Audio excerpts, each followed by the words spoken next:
এখানে এতক্ষণ বলে এখানে বেশি, তাহলে 5 বছরে যা দেবো 5 বছর তার 10 গুণ দিয়ে দেবো। ব্যবসা বলে দাদা আপনি কি করেন? টাকা দেবে শ্রমিকরা কি করেন? বলে একটা লয়ার। বলে আপনি কি করেন? বলে গ্রামে একটা চাষ করে খায়। বলে আপনি কি করেন? ছোট দোকানদার। তৃণমূলের কোনো নেতাকে জিজ্ঞেস করে বলে আপনি কি করেন? বলে আমি তৃণমূল করি। তুমি তৃণমূলটা কি ব্যবসা নাকি? আমি শুধু তৃণমূল করি। এই হচ্ছে এই অবস্থা।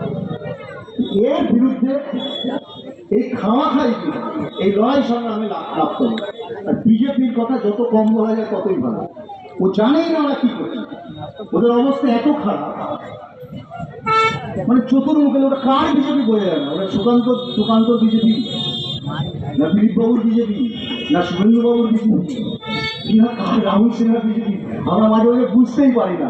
এ শুধু এদিক ওদিক টানাটানি করার। মাঝে মাঝে দেখবেন ওই কত অমিত শাহ এসে বিরাট বিরাট ভাষণ দিয়ে হবে আপকি বার 400 পার, মানে 400 পার, আপকি বার 400 পার, 400 পার। ওই যে আপকি বার এবার পশ্চিমবঙ্গে না আছে বলে আপকি